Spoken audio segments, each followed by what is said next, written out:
जैसे कि मैं अगर आपसे बात कर रहा हूँ तो मैं फर्स्ट पर्सन हूँ और आप सेकंड पर्सन हो, जिससे मैं बात कर रहा हूँ सेकंड पर्सन है, ठीक है। अगर हम दोनों बात कर रहे हैं किसी तीसरे व्यक्ति के बारे में तो थर्ड पर्सन हो गया, ठीक है। अब थर्ड पर्सन में दो चीज़ें आती हैं। थर्ड पर्सन में मैं एक व्यक्ति के बारे में बात कर सकता हूँ जो सिंगुलर होगा, या फिर बहुत सारे लोगों के बारे में बात कर सकता हूँ कि वे लोग, तो प्लूरल होगा। तो थर्ड पर्सन में सिंगुलर, अगर एक की बात कर रहे हैं तो थर्ड पर्सन सिंगुलर, अगर बहुत सारों की बात कर रहे हैं तो थर्ड पर्सन प्लूरल होता है।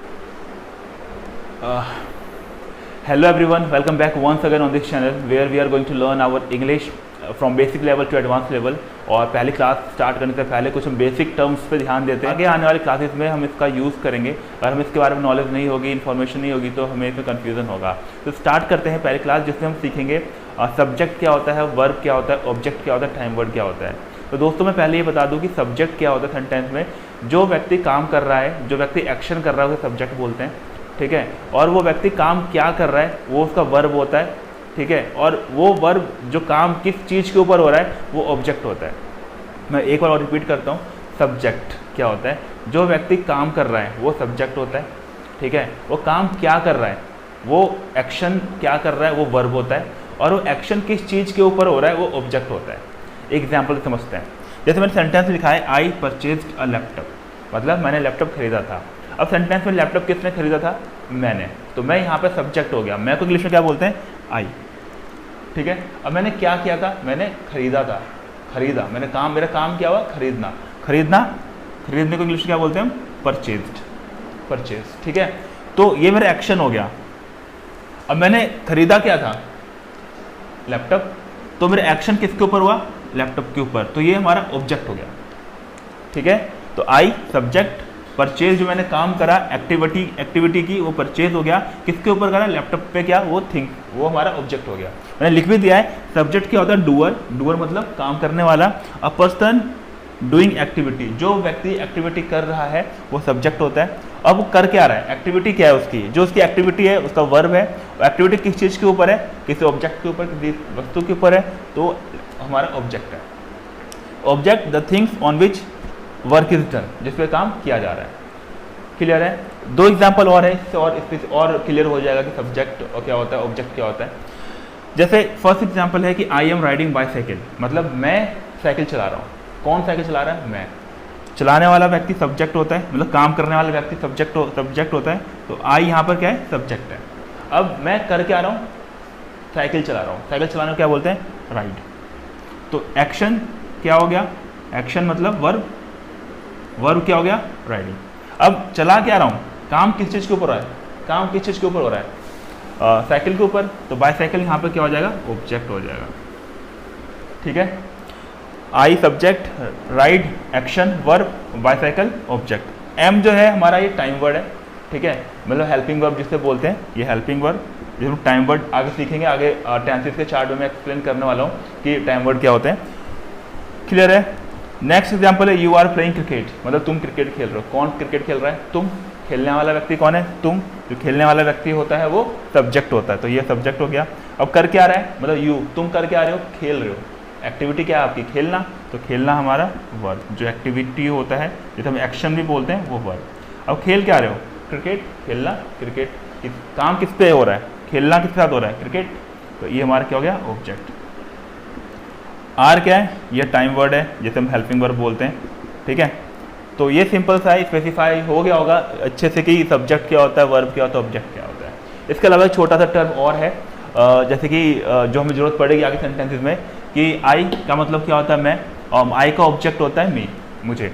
यू का यू ऑब्जेक्ट होता है, वी का अस, दे का देम, ही का हिम, शी का हर, और इट का इट, ठीक है। इट का यूज़ नॉर्मली हम नॉन लिविंग थिंग्स के लिए यूज़ करते हैं। और मैंने हिंदी में लिख दिया यहाँ पर कि वी का क्या होता है, हम, अस का मतलब हमें होता है, दे का वे, देम का उनका, ही का वह, हिम का उसका, शी गर्ल्स के लिए यूज़ करते हैं, हर उसका, ठीक है।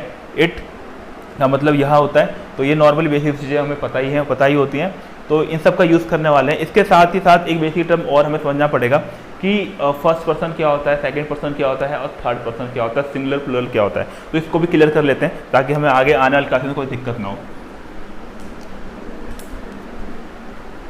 तो इसमें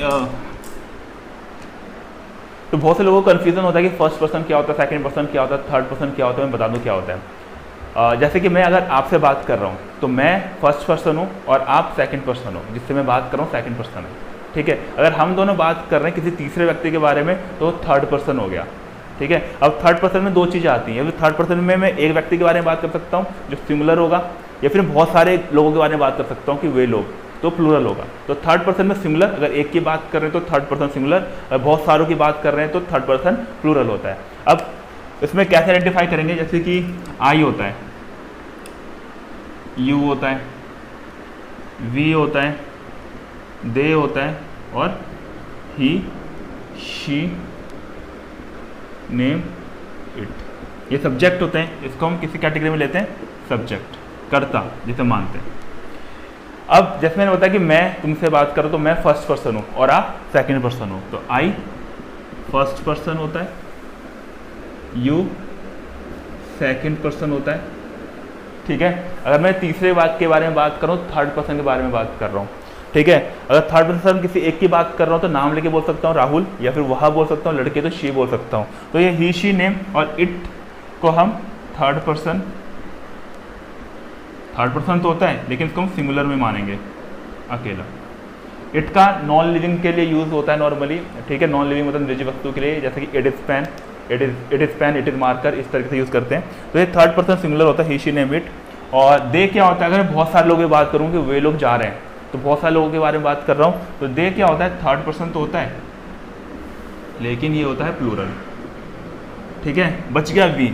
अब वी का मतलब क्या होता है, हम सब को वी बोलते हैं। वी में ना तो कोई सेकंड पर्सन है ना कोई थर्ड पर्सन, सब एक है, तो लेकिन ये प्लूरल है, तो इसको हम मानते हैं थर्ड पर्सन ही मानते हैं, सॉरी इसको मानते हैं फर्स्ट पर्सन प्लूरल, ठीक है। तो सिंपली आप समझ सकते हैं, he, she, name, it third person singular, they बहुत सारे लोग प्लूरल है, थर्ड पर्सन है। वी में हम सब आ गए तो फर्स्ट पर्सन प्लूरल है, और आई फर्स्ट पर्सन है, यू सेकंड पर्सन है ही है, ठीक है। तो इस तरीके से हम समझ सकते हैं, ये अभी सभी सब्जेक्ट हैं। और ये सिंपल से बेसिक से टर्म्स मैंने कुछ डिस्कस करी हैं आज की क्लासेस में। स्टार्ट करने से पहले जो क्लास हम आगे स्टार्ट करने वाले हैं, इनका बेसिक से क्लियर होना बहुत ज़रूरी है, तभी हम आगे की सेंटेंस समझ पाएंगे। होप्स तो आपको समझ में आया होगा, और आगे क्लास और भी बहुत ही शानदार होने वाली है। अगर आप नए हैं इस चैनल पे तो इस चैनल को सब्सक्राइब कर सकते हैं और बेल आइकन प्रेस कर सकते हैं, ताकि जो नेक्स्ट वीडियो अपलोड हो आपको नोटिफिकेशन मिल जाए। आप ठीक स्टार्ट करते हैं हम अपना पहला टॉपिक, टेंस, ठीक है। टेंसेस का मतलब बेसिकली क्या होता है, समय को ही हम टेंस बोलते हैं। और समय को हमने तीन भागों में डिवाइड कर रखा है, प्रेजेंट, पास्ट, फ्यूचर, ठीक है। प्रेजेंट का मतलब क्या होता है, जो समय अभी चल रहा है उसे प्रेजेंट में गिनते हैं। पास्ट जो समय बीत गया है पास्ट में आता है, और जो समय आने वाला है उसे हम फ्यूचर में मानते हैं, ठीक है। तो पहली बात, टेंस का मतलब होता है समय, और समय को हमने तीन भागों में डिवाइड कर रखा है, प्रेजेंट, पास्ट एंड फ्यूचर। अब फर्दर प्रेजेंट, पास्ट, फ्यूचर को भी हमने चार भागों में डिवाइड कर रखा है, indefinite, continuous, perfect, perfect continuous. इसके बारे में जानते हैं। प्रेजेंट इंडेफिनिट में हम डूडस का यूज करना सीखेंगे, ठीक है। पास्ट इंडेफिनिट में डिड का यूज करना सीखेंगे। फ्यूचर इंडेफिनिट में हम विल का यूज करना सीखेंगे, क्लियर। प्रेजेंट कॉन्टिन्यूस में इज एम आर का यूज होता है, जिसका हम यूज करना सीखेंगे। पास्ट कॉन्टिन्यूस में वॉज वर आता है, और फ्यूचर कॉन्टिन्यूस में विल भी का यूज होता है। सिमिलरली प्रेजेंट परफेक्ट में हैव हैज, पास्ट परफेक्ट में हैड, और फ्यूचर परफेक्ट में हम यूज करेंगे विल हैव का। लास्ट आता है perfect continuous. Present perfect continuous में हम हैव हैज बीन का यूज करने वाले हैं। पास्ट परफेक्ट कॉन्टिन्यूस में हम हैड बीन का यूज करने वाले हैं, जिसके साथ सिंस फोर भी आता है, यहाँ भी सिंस फोर आता है। फ्यूचर परफेक्ट कॉन्टिन्यूस में हम यूज करने वाले हैं विल हैव बीन का, जिसमें सिंस फोर भी आता है, ठीक है। आगे डू डस का यूज किस तरीके से करते हैं, कैसे सेंटेंस बोले जाते हैं। डिड का यूज करना सीखेंगे, विल का यूज करना सीखेंगे, विल बी का यूज करना सीखेंगे, वॉज वर का यूज करना सीखेंगे, is am are, has have, had, will have, had been, had been, will have been, इन सब का हम यूज करना सीखेंगे, बट डिटेल में। अभी मैं ये बता रहा हूँ कि हम क्या क्या पढ़ने वाले हैं टेंसेस में। और आगे बढ़ने से पहले मैं बता दूं, जितने भी मैंने नाम लिए डू डस के, डिड के, विल बी के, वॉज वर के, इनको हम हेल्पिंग वर्ब के नाम से जानते हैं, पढ़ा होगा हमने, ठीक। बट यहाँ पर मैं इसका नाम चेंज करके टाइम वर्ड बोल रहा हूँ, ठीक है। इनको हम हेल्पिंग वर्ब से ना जान करके हम पहचानेंगे ये टाइम वर्ड है। अब टाइम वर्ड मैंने नाम इसलिए रखा है ताकि हम इजी अंडरस्टैंडिंग के लिए हो, सबके लिए सब इजी से समझ जाए। क्योंकि टाइम वर्ड क्या होता है, यही हमें बताएगा कि सेंटेंस जो हम बोल रहे हैं या फिर पढ़ रहे हैं वो प्रेजेंट में है, पास्ट में या फ्यूचर में है। यही चीज़ पता चलेगा। अब मान लेते हैं कोई आपसे इंग्लिश में बात कर रहा है, ठीक है, या फिर आप इंग्लिश की कोई किताब पढ़ रहे हैं, तो आपको पता कैसे चलेगा कि वो कब की बात कर रहा है, प्रेजेंट की कर रहा है, पास्ट की कर रहा है, फ्यूचर की कर रहा है, ठीक। तो ये जो पता चलता है ना हमें, वो इन्हें टाइम वर्ड से पता चलेगा। अगर हमें इसके बारे में सही से नॉलेज है तो हम उसकी सामने वाले की बातों को अच्छे से समझ पाएंगे और अपनी बातों को रख भी पाएंगे और रिप्लाई भी कर पाएंगे उनका। बट हमें अगर इनमें कन्फ्यूजन है तो ना तो उसकी बात सही से समझ पाएंगे, ना हम अपनी बात रख पाएंगे। इसलिए टेंसेज में हम इन सभी टाइम वर्ड का यूज़ करना सीखेंगे डिटेल में।